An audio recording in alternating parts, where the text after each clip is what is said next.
Hey, Gator Nation, welcome back to an all-new episode of the Respect Our Decision podcast, guys.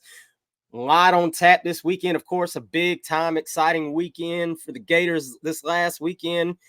CJ's hyped to bring y'all some good baseball content. As always, I'm your boy, Hirsch. I've already mentioned CJ the Man McCann. And, of course, joining us remote this weekend from his vehicle, being safe, the hype man, Wes. What's good, Gator Nation? What's good?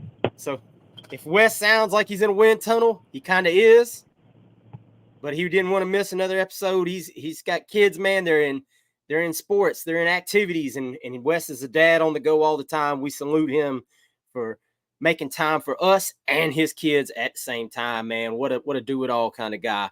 As always, guys, man, if you're checking us out on YouTube, this is your first time stumbling across our little show here, man, drop a subscribe, guys. You are killing it on the subscriptions. We are trying to get 4,000 before the season kicks off. We're getting closer.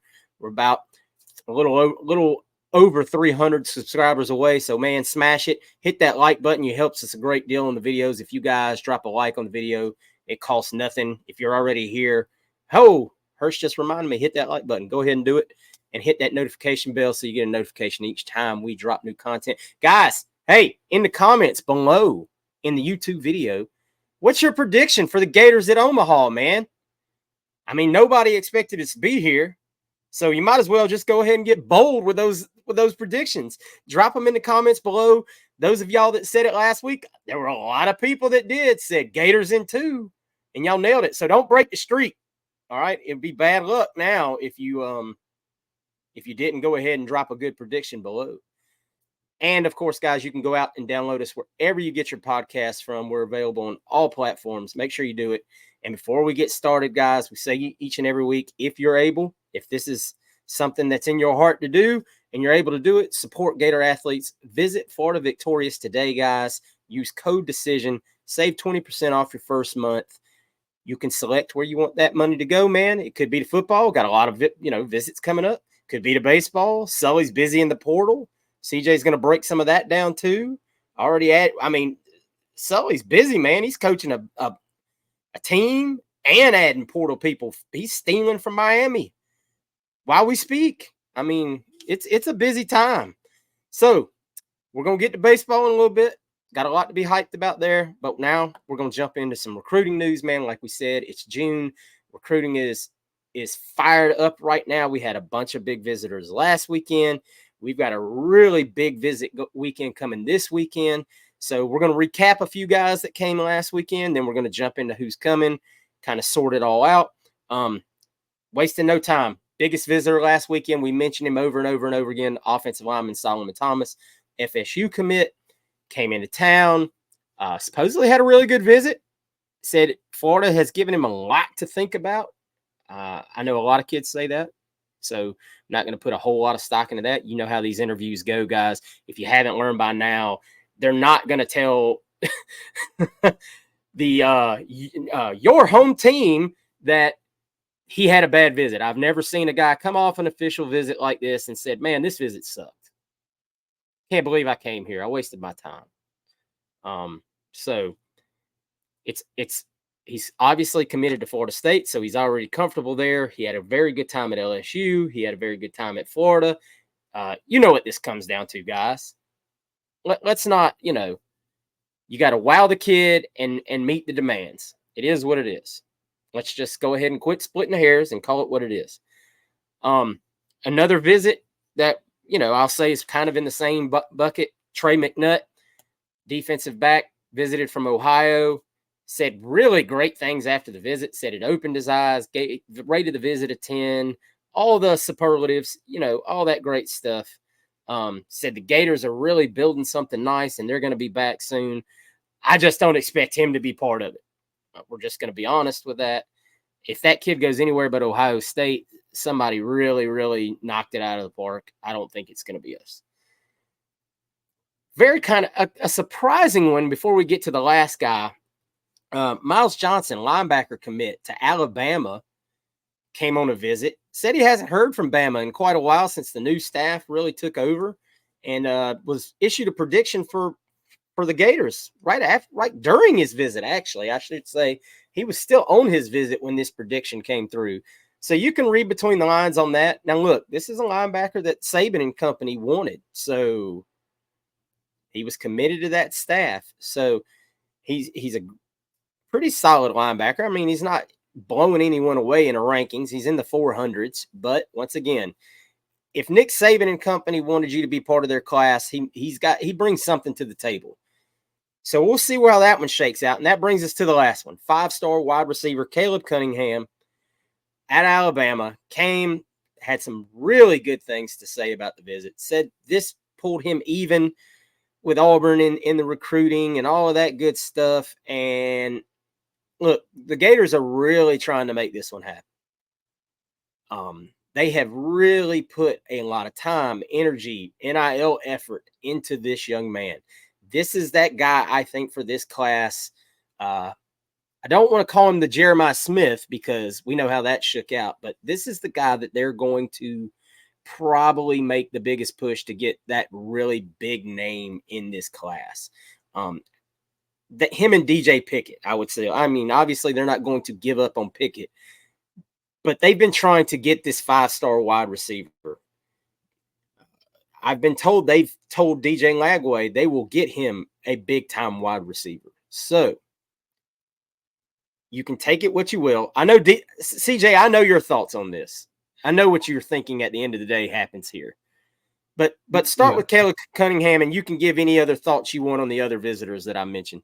Caleb Cunningham is a guy that, you'd definitely love to have. He's a high-rate receiver. It would be a big deal to get him, but, we're talking about Billy Gonzalez here, and Billy Gonzalez has not landed a receiver to that caliber in a long, long, long time. Probably the highest caliber receiver that Billy Gonzalez has landed has been Jacob Copeland. And somebody's going to say Percy, and that was Urban Meyer, and don't kid yourself. And even still, we're talking Percy we're knocking on 15 years. So I mean, you want to count Percy, cool, great, awesome, but we're talking about what have you done for me lately, and lately it has not gone so well for Mr. Gonzalez. I would love to have him, even if the kid I think likes Florida. You're still dealing with Auburn and Hugh Freeze and the yellow fella. So they've got a lot of bucks over there. We saw it last year with Jamalta Waller and Amaris Williams. Auburn is not afraid to pay to play the game as long as they're still in love with the coach that they hired. That's kind of how Auburn rolls right now. They're still in honeymoon with you. So as long as you can, continue to impress them over there, I don't see Auburn backing off the gas pedal, spending money. So I don't know. I don't expect Florida. We've known Florida to not really get in bidding wars. They're not going to do it. They're not going to spend way overpay for somebody, even if it's warranted. They just haven't shown a want to do that. And, that's really not so much the coaching staff because they're not the ones handing out the money, no matter what the Rashadas would have you believe. So we'll see what happens there. I heard, Ben Hanks had a good time on his visit. I forgot about Ben Hanks. Thank you for bringing that up. Basically, what I saw is we kind of pulled ahead of Miami, depending on which recruiting service you look like. Without Corey Raymond here now, you've got a different staff, different defensive backs coach that's recruiting him. Corey Raymond, for better or for worse, I don't think was very interested in Ben Hanks. So we're playing some catch up now because Will Harris is definitely interested in the kid. I think getting his dad here and him together, coming to Florida, that's a big deal to a lot of these kids. So I think that we look pretty good there. I'd like to see what we do. We close that out. He's depending on the service, he's a top 10 defensive back in this class, around top 6 to 5. So that's that would be a really good pickup for us. We could use it because we need defensive backs.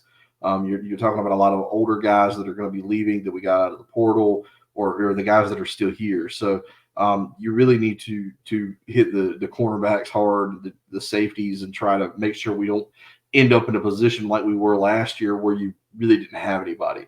And then of course Solomon Thomas. Kids aren't ever going to have a bad visit. Depending on who you listen to. We either really good for Solomon Thomas or he's going to go to Florida State for sure. I tend to lean to if he's still committed to Florida State, I'm still leaning he's going to Florida State. They can make a push and change that for sure. But, I mean, until it happens, I'm not, too optimistic about it. If he was uncommitted, I think we could have a different conversation. But, typically kids commit and they stay committed. It's just, how that works. No matter what other people would have you believe, most of the time, if a kid commits, he stays committed. McNutt is another guy who's a big-time defensive back. Would you love to have him? Sure. You're not going to pull Ohio kid from Ohio.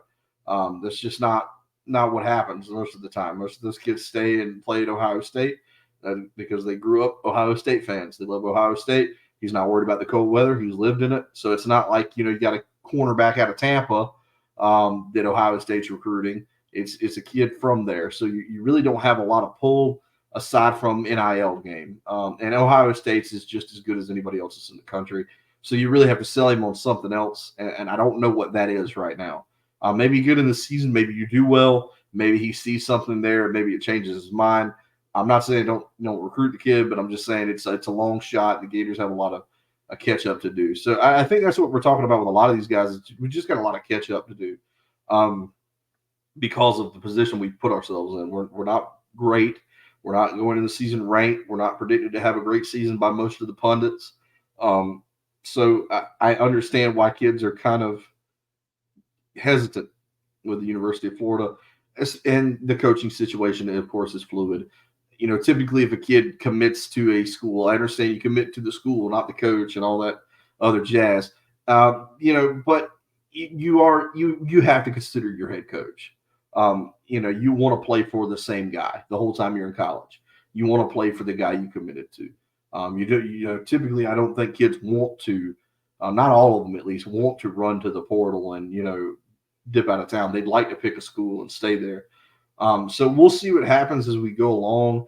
There's a positive feedback that came out about multiple guys within this recruiting class with this visit that we had set up. So I think that we're going to see some of that play out, especially with Mr. Hanks. I really like where we sit with Ben Hanks right now. So we'll see some of that come along. Again, it's still the early part of June. Last year we were screaming about where's our recruits, what are we doing? And by the end of June, we had a slew of guys commit. I'm expecting similar results. Maybe not as many high-profile guys this time around, but definitely I think you'll see the numbers jump up. Yeah, for sure. And thank you for covering Ben Hanks. I had left him completely off my notes, even though that might have been the biggest overall development of the weekend. So shame on me for being inadequately prepared there. Wes, do you have any thoughts based on any of this? Yeah, I'll start first off with the linebacker that seemingly came out of nowhere. I don't think it was on anybody's radar. Like, hey, we might be able to get this guy in our class. So that was some positive news coming out as well, to add on to the things that CJ was talking about as far as with Hanks. I really, as you stated it when you spoke about him, if Bama wants you, if Saban wants you at linebacker and you committed, then you that's something about you. And we know how it's June, so these rankings will change. So I know you stated that he's in top 400 right now. I hope, especially if we flip him, I hope that doesn't last.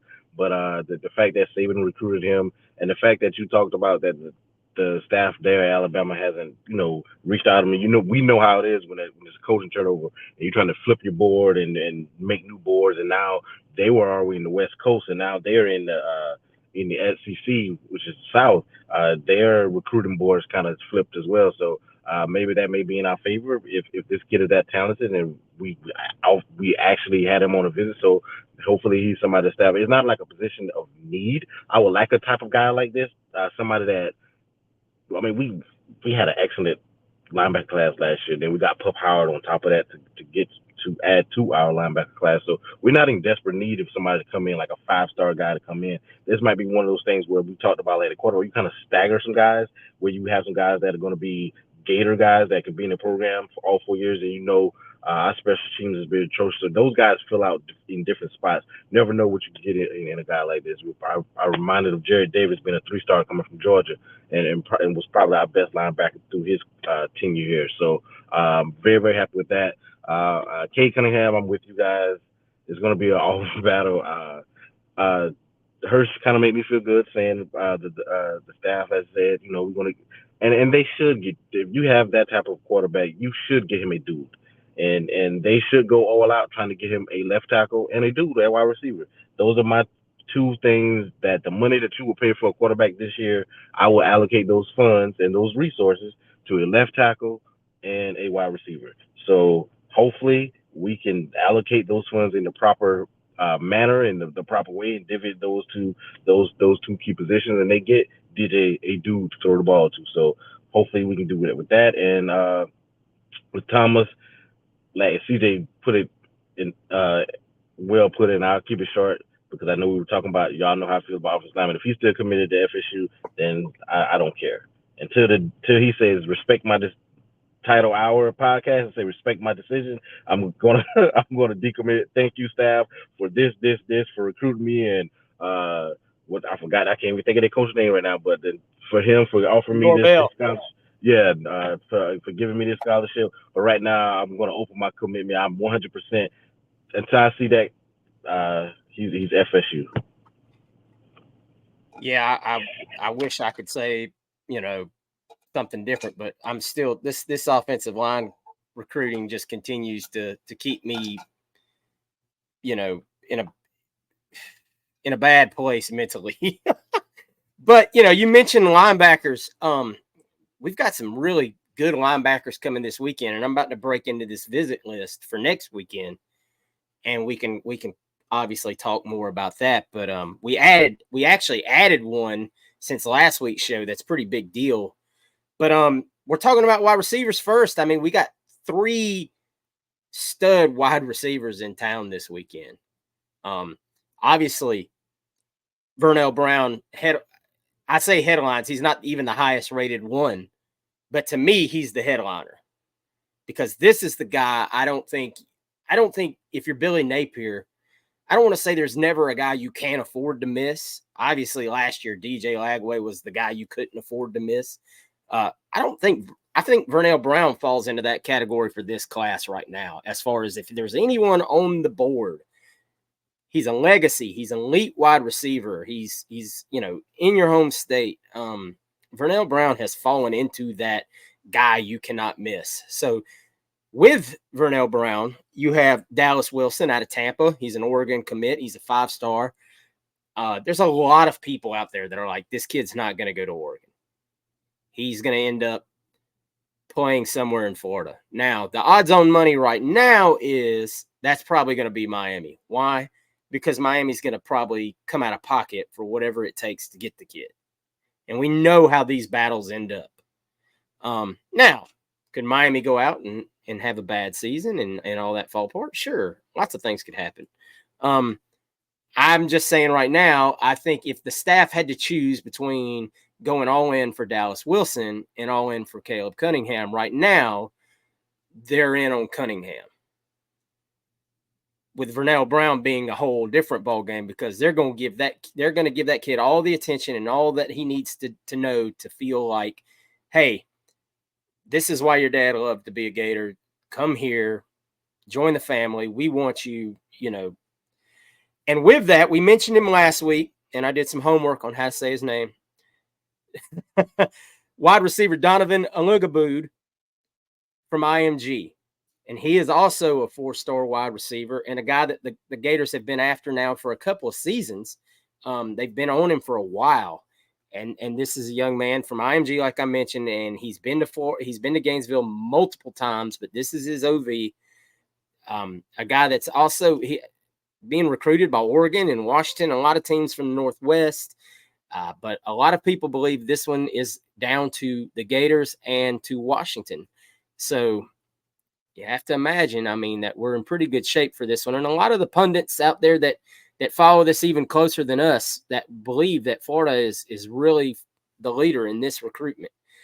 So obviously you've got 3 really good wide receivers. You've already had 3 really good wide receivers in town with Joshua Moore, Montgomery, Caleb Cunningham. One that will not be in town that was slated to be is CJ Ingram. Don't know what's going on there. I don't really have an answer for you as to why CJ Ingram is not visiting this weekend, but his visit has been moved or canceled for now. So we'll take that what it is, and we'll see what happens. But moving on, I said we had a couple of good linebackers visiting. Well, one is Tavion Wallace, who's from Jessup, Georgia, just about an hour and a half south of me here in Georgia. And this is a kid, man, he's a big deal. He's a top 50 linebacker, depending on what service you're looking at. This is a guy that's been predicted and said that Florida State was leading. But the big thing here is his father is a huge Gator fan.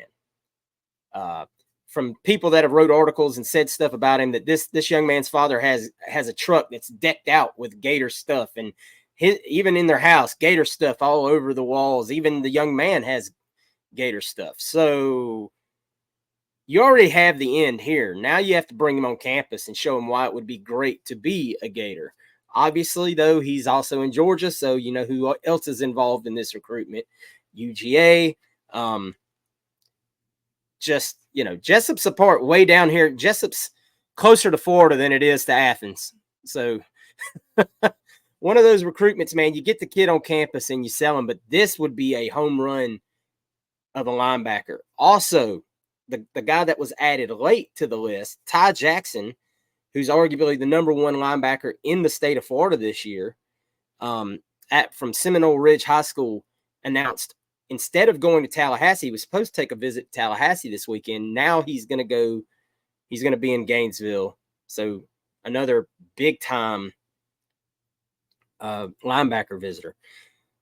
We also have 2 Auburn commits going to be on campus this weekend. One being Malik Autry, defensive lineman. He's been on campus multiple times in the last year.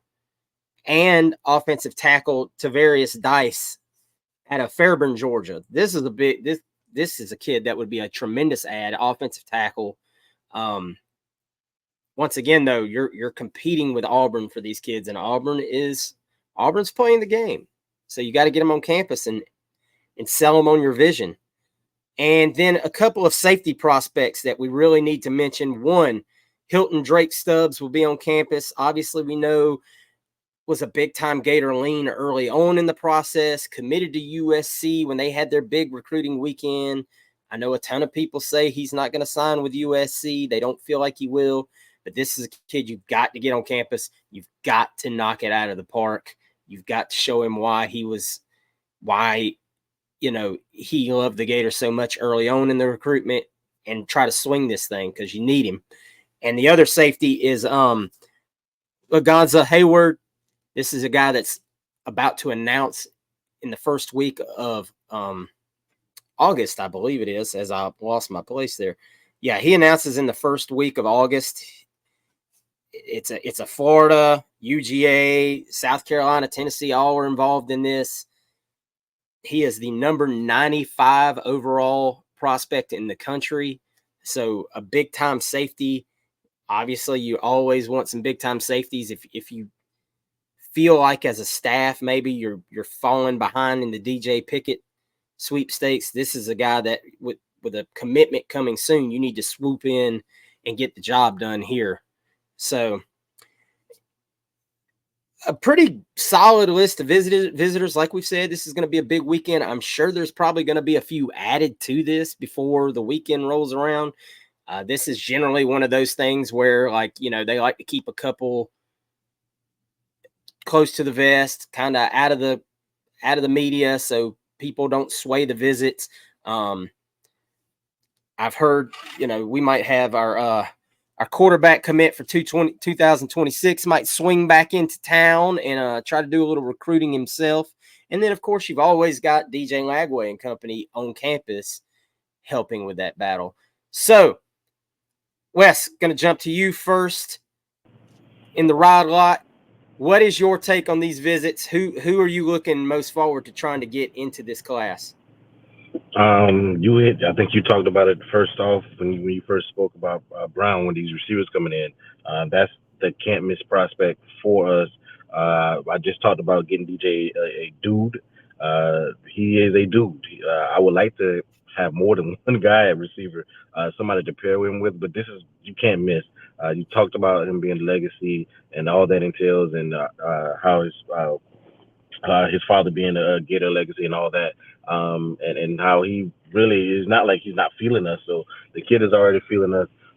And CJ made me laugh earlier when he talked about Billy G as a recruiter, but there's a difference between Billy G the recruiter and Billy G the developer. I wish we could have Billy G the developer help out the Billy G the recruiter, but that's neither here nor there. But hopefully we can sit. This is one that Napier, as CJ talked, as you said, Hurst, about Urban Meyer stepping in and getting Percy to sign. That was more of a Urban Meyer thing. This is going to have to be more of a Billy thing. This is one that you don't leave in the hands of Billy Gonzalez. This is one when you step up yourself and you make sure that every T is crossed and all the I's are dotted, so that there's no mistakes, there's no mishaps, there's no wrong communication. Whatever that has to be done in that red carpet, he has to be at the forefront of it to make sure that nothing is messed up with this business. So hopefully we can lock that down. The linebackers, the kid Jackson. I know I said that linebackers we kind of said that, but you got a guy coming in here, the best linebacker in the state. That we no longer have Bateman. We saw what Bateman did for us. He left a good room, a satisfied room on my part. So hopefully we can continue this trend with recruiting these good linebackers. CJ talked about last week about the safety room, and I had to think, and I was like, when I did, you do the roster in your mind, I was like, you know what? She's right. The safety room has a lot to be desired as far as recruiting. I've been okay with the corners and the nickel and those positions, but we have to do better in the safety room. I know DJ is probably our number one guy, but with Stubbs, you talked about how he's probably not going to USC, and the other top 100 safety coming in. This is the chance to get at least one of those guys to maybe hopefully compare with a DJ, if that happens, or you get these two guys and don't worry about DJ. I don't care how it works, but when CJ mentioned that last week, I kind of looked at the roster like, he that is right. I think the room does have a lot to be desired as far as recruiting purposes and having some elite and special guys back there in the secondary to help the corners that we feel like we're good with as far as the secondary is concerned. So hopefully we can get that figured out and show up those rooms. Yeah, having Phil committed for as long as he was definitely masked, the recruiting of that room, and Corey Raymond left a lot to be desired. And I get it. You can look and say, well, Castell was a hit. Absolutely, sure, great. And Bryce Thornton looks like a good young safety, but you need to see some more. You can't just always depend on 3-star and low 4-star evaluations and just hope you can coach him up, especially if that coach isn't here anymore. So hopefully Will Harris is up to the challenge of getting some safeties on board. CJ, what really sticks out to you about this visit week, and what would you expect to come out of it? I think you're going to see a lot of what you got this week. Just a lot of. I had a really good time. I enjoyed Florida. They did a very good job, even with the kids that I think we would like lean with, and it's going to come out that we sit pretty well with kids. I think that again, it's just being set up to where Florida is going to try to bank on getting a bunch of commitments at one time again. So I mean, of course, you want Vernell Brown, but I don't see Vernell Brown committing this weekend. I think it will happen. I think he probably ends up being a Florida Gator, but I think that it's gonna come with multiple other people committing with him. So I'm not sure when the plan is for that to happen. What Florida's idea is on that, but that's probably what they're trying to manufacture again. You mentioned Tavian Wallace out of Wayne County. He's a great player. You'd love to have a linebacker like him in the class. Your pops holds a lot of weight. His opinion holds a lot of weight when you make decisions. So I don't doubt that, his dad has definitely got an influence on him. You're talking about a two, Jessup is not far from Florida. It's not far from Gainesville. So it would be, trying to stay closer to home. Your dad wouldn't have to get his truck rewrapped. So you'd be doing him a solid.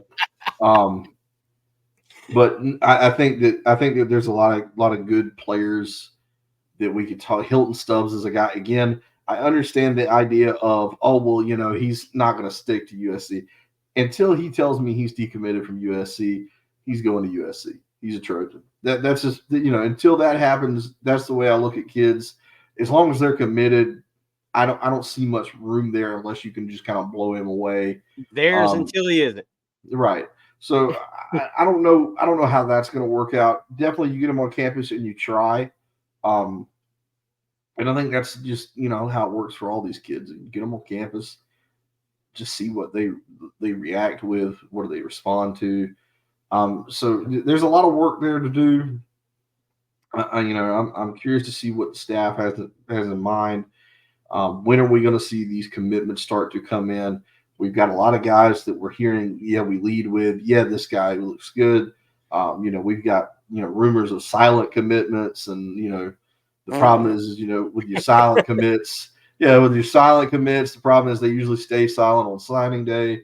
So you want to make sure that you actually get some real hard commits here, because we are falling behind in the recruiting class right now. I mean, there's a lot of schools that we should be up there with that we're not. And I'm not hitting a panic button, but I do think that there's a sense of urgency that needs to be had. And I'm not saying they don't have it, but I think that definitely need to start making some headway here within the next few weeks.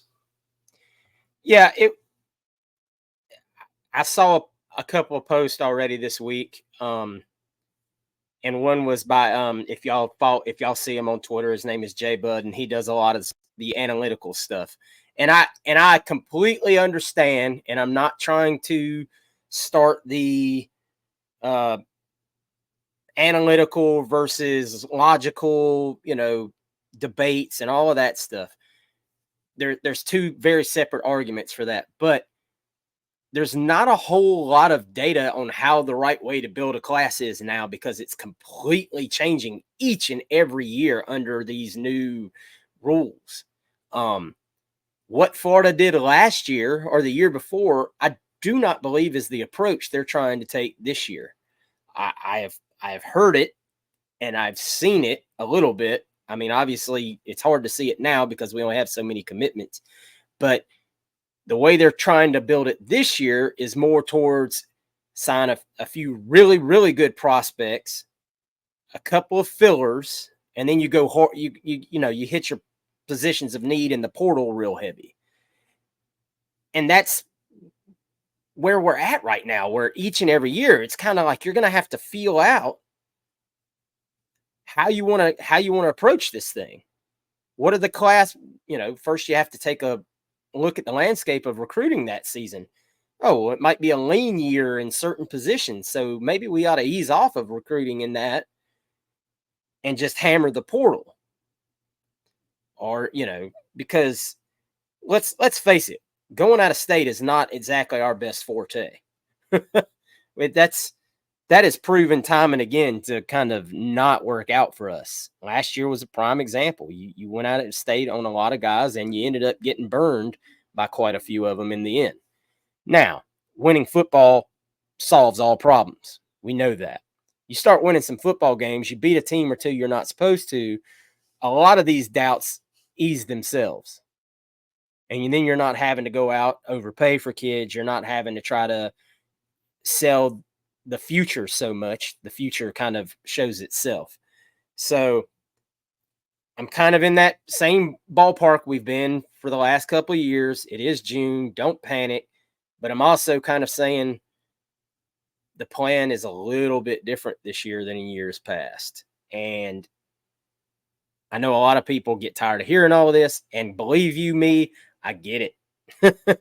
As someone who follows recruiting and loves following recruiting, it's a little frustrating because you've gotten so used to for years, this is how it works. You recruit these kids, you sign 25 kids, And they're all, you try to sign the best 25 kids you can possibly imagine, and that's the way it rolls. Now it's, well, do you sign 10 guys and throw all your NIL allocation for that year into 10 really big prospects, and then you get a bunch of 3-stars to fill out your roster? And, the truth in the matter is there is no blueprint on how to do it other than what UGA did and Bama did before them. You go out, you win a bunch of football games, the best talent in the country wants to play for you, and then you don't have to worry about it. The problem is, how do you get there now in this landscape? And that's the trick, is trying to find that formula, that magic formula that works. At the end of the day, that formula is go win some football games in the fall, and it'll shake itself out. Well, do you know who is winning ball games? Kevin O'Sullivan and company, and Jack Caglione and the Florida baseball team. And man, what a weekend. What a couple of games. Maybe the best baseball game in the college ranks I've ever watched. CJ, you're watching that game this weekend. We got our group chat. That catch got made in center field. CJ comes in our chat and he goes, well, we're not winning this game. Best gear up for tomorrow, because I've seen a lot of stuff, and I know after that you're not winning this ball game. And then somehow those guys still found a way to win. And I don't want to hear about umpire bias and all that crap. Those kids walked into Clemson given no chance and won 2 straight in that crowd. Tell us about it, man. Tell us what your thoughts are. Yeah, no, for the catch, I mean, or the Willie Mays style catch where you're running up the hill towards up a hill. I don't know why. I don't know who came up with that, man. I just Satan. The people that designed that old stadium in Houston before they took the hill out. Well, like, man, that's just whatever.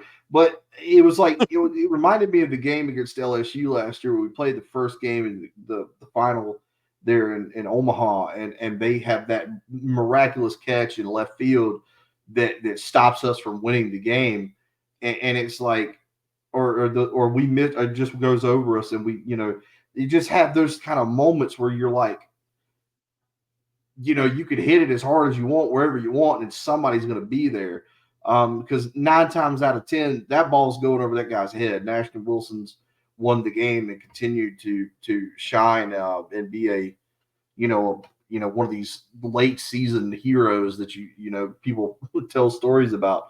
But you just see something like that and you're like, it's just not meant to be, and again, I wasn't so down on it. I was like, well, we still have another game to play if this doesn't work out. But nonetheless, the Gators really found whatever intestinal fortitude they had and willed themselves to a win.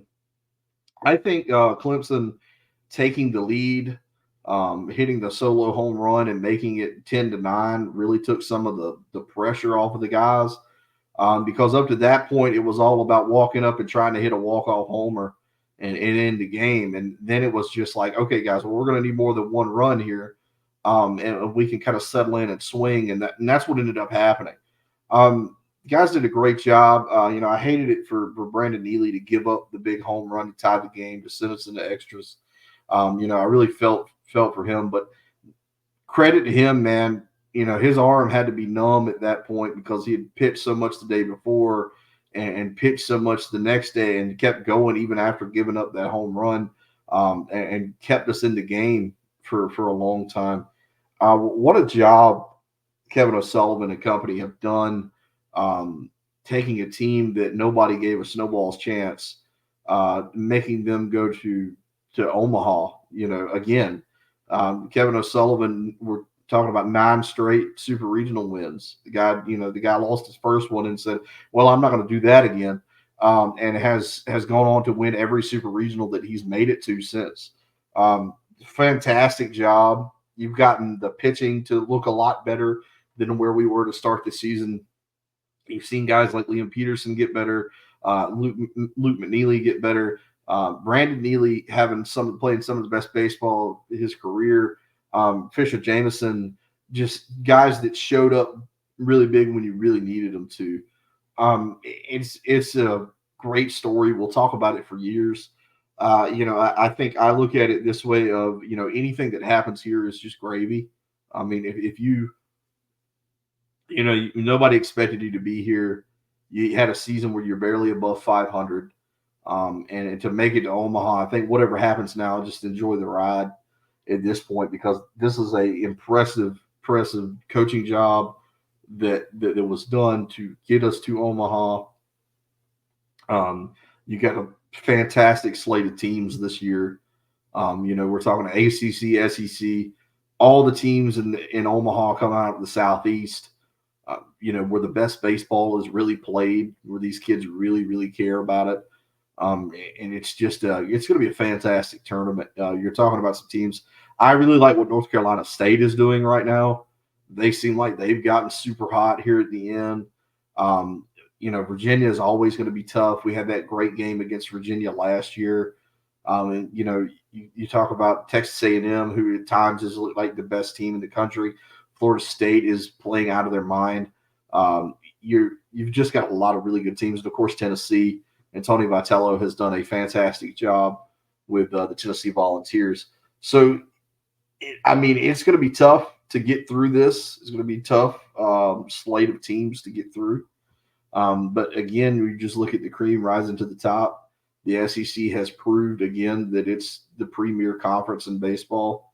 Florida went through a gauntlet. If you have Florida at any other schedule in the country, they're probably a 40-win team. It's just that it's that tough. And then they get to the tournament. A lot of people say, "Hey, you don't deserve to be there." There's a little school here or there that won 40 games. They should be in, not Florida. And I think that really kind of stuck with a lot of the guys once they made that tournament and said, we need to show people that we definitely deserve to be in this tournament. There's just a lot of momentum, a lot of fuel to the fire. Jack Caglione not even being listed for the finalists for the Golden Spikes, which is an absolute joke and a travesty because the guy is one of the best players in college baseball history ever. I can count on one hand players that I've watched that are as good as Jack Caglione. He's the only one of those. None of those guys from Golden Spikes made it to Omaha. Hagen Smith and Bazana and Charlie Condon, as good as Charlie Condon has been, he didn't show up when it really mattered for the Georgia Bulldogs. So I think that we're in for a treat. Again, we're enjoying Jack Caglione for a little while longer. He's two home runs away from tying Matt Laporta's record for 74 for all-time Florida Gator home runs, which is insane. He's had back-to-back seasons with 30-plus home runs, broke his own school record for home runs in a season. I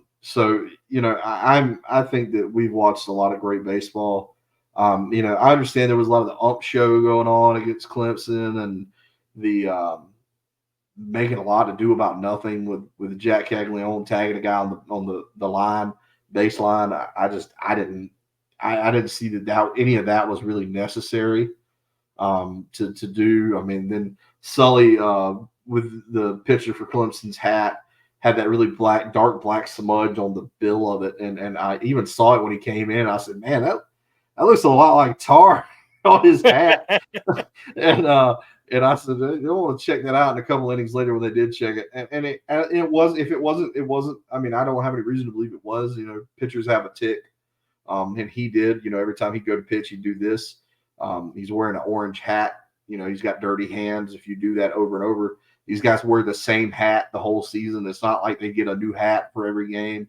So if he's done this all year with dirty hands, I'm sure there's going to be a smudge. But Kevin O'Sullivan's got to do what he's got to do. I don't think any coach in the country would go about it any different. If it's your team, you're pissed. If it's not, then you think, hey, that's a good move by a coach. You get yourself a little edge, maybe throw him off his game a little bit. Right. And it gives you a chance to breathe nonetheless. I mean, like I said, nothing probably comes of it.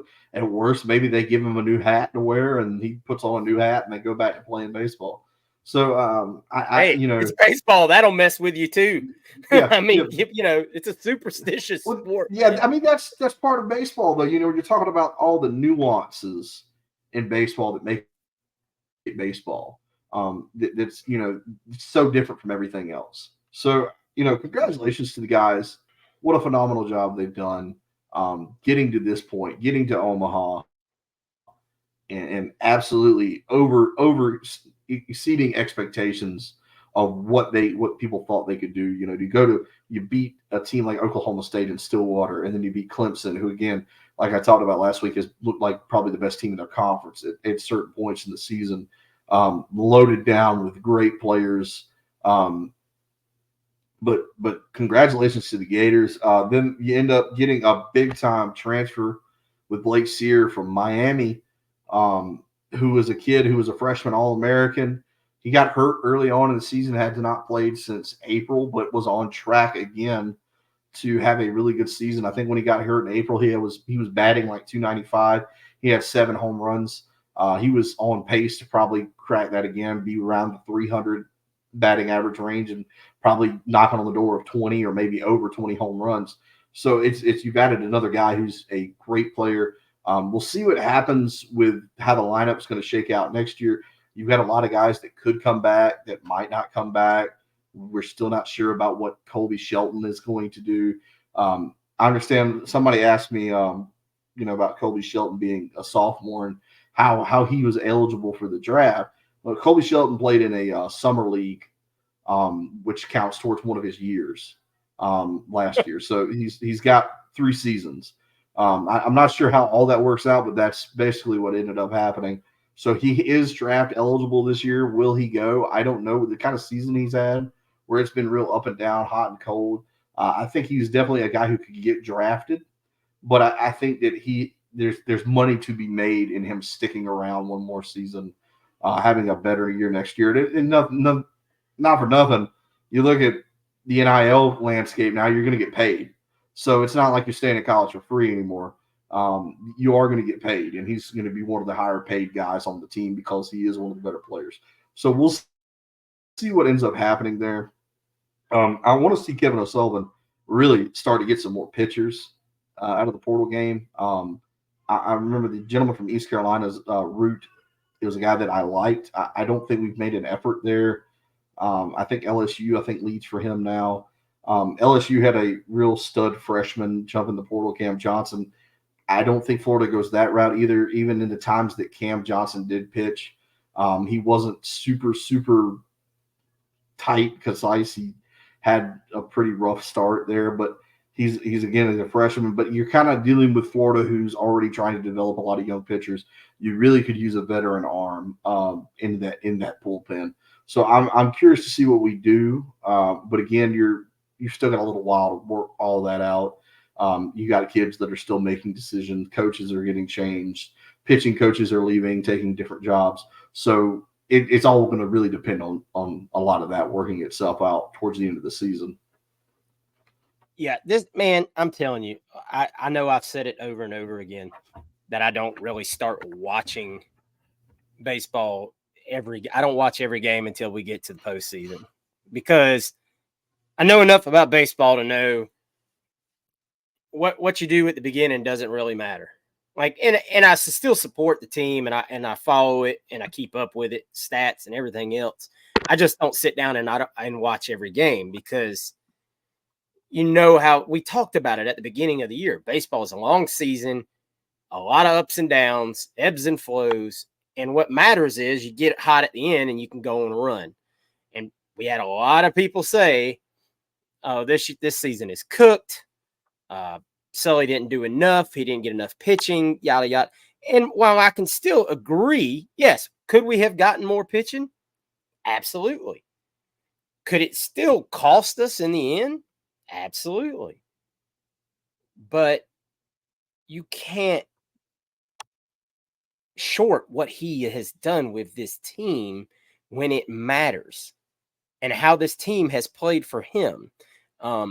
Just really good baseball. You'd still like to see a little bit more production out of the bottom of the order, but guess what? That's why they're at the bottom of the order. Yeah. I see people say that, and it's crazy to me. It's like, well, you don't look at any MLB team and see their all-stars batting in the 7 and 8 spot. I mean, unless you were the Braves last year, and that was just a wild occurrence because Arcia gets voted into the All-Star game. It's not like he was the best offensive production player. But yes, that's why the lineup is structured the way it is. I mean, to me, I'm looking at it and I'm like, oh, well, Jack's a traditional 3 or 4 hitter, not a 2 hitter. But here we are. I mean, it's just it works out though. This lineup scored a lot of runs on Clemson. Let's just, so I look forward to seeing it. Obviously, we play A&M first. We've already, had our series against them. We took 2 or 3, correct? At A&M, Right. wasn't that? Yep. We won. So, we won the series against A&M, which is one of our bigger resume points. Yeah, but that's been a minute too. So that's been a while. That was I want to say that was our first SEC series we actually played on the road. I believe it was. Yeah. I think it were close to it. Yeah. So, I think we played them in Blue. I think we played them in Bluebell. I can't remember for sure, but it was again, that was a massive series even at the time because I think A&M was even looked at, Yeah, they were like number 2 or 3 in the country. But they're great. They're a great team, and I mean, it's hard to beat a team again. But going into the game, I think Florida's given me enough reason to believe that they can beat anybody. And like I said the last week, this team, top to bottom, is just as talented as anybody else in the country. They just haven't put it together. They were ranked preseason number 2 for a reason. It wasn't like, people just said, oh, they had a great year last year, we're going to rank them number 2. That's not how that works. No, they have some good returning production. They look at the rankings of these guys and where they rank in as far as, in the MLB hot boards and things like that. And they see how much talent is on a roster and they make these determinations. That's why they were ranked even when they were flirting with 500. They were still, right. It took forever for Florida to be unranked because everybody was like, well, we know this is still one of the best teams in the country. And, when the chips were down and you had to play your best brand of baseball, Florida proved that they're one of the best 8 teams in the country. You talk about a bloated, the tournament, the way the tournament is, it does not reward, full season success. And that's just how baseball works. We've all seen it. We all know it. I always talk about Mike Martin at Florida State. Mike Martin is one of the best baseball coaches of all time. And he constantly had Florida State in position to go to Omaha to win games. Never won a championship. And that's not to say he's a bad coach. Mike Martin is one of the best. But it's so hard to win a championship in baseball. Extremely difficult. So to me, the real struggle is if you can get to Omaha consistently, you're worth your weight in salt as a coach. And Kevin O'Sullivan has done that. Whether he wins another title or not, to get one is a big feat. And even then, we talk about, our best teams. 2017 was a good team, but it wasn't the best team we've ever had. Those teams didn't win. So, we've all talked about it. We've talked about it since the opening week. It's just about getting hot at the right time. Has Florida done that now? It seems like it. It seems like Florida is peaking at exactly the right time. Now, they can go to Omaha and lay an egg. That's just the way baseball works. But they've done a great job to this point. They could have took their ball, went to the house, I'm going to go, get ready to go to the house, whatever, at any point. But they didn't do that. They still played for each other, and I think it speaks a lot to what the coaching staff has done. Yeah, man, they're riding the heater. It's basically all it is. You're just riding the heater, and you never know when that heater is going to burn out. It could be A&M could run a pitcher out there that just confuses them, and that could be the end of it. Because once you get that mental aspect of it, you know how that rolls in baseball. Once we've watched that with our Braves all season long, the whole lineup, you start pressing, and you go, and you go ice cold. But they're hot at the right time, so hopefully it continues. That's right. This Gators team is the Cleveland Indians in Major League. Just go win the whole damn thing. Does that make Jack Serrano, or is he? I don't think Serrano ever got walked intentionally. I know that Neely's definitely Wild Thing. So Okay. All right, guys, that's going to do it for this week's episode, man. Big shout out to Wes. He had to drop off, like we said. He was in the car, but he wanted to drop in for some of the episode and do as much as he could. So big shout out to him for at least making it through for us. And guys, we appreciate you as always for stopping by. CJ, what do you got for the people before we get out of here?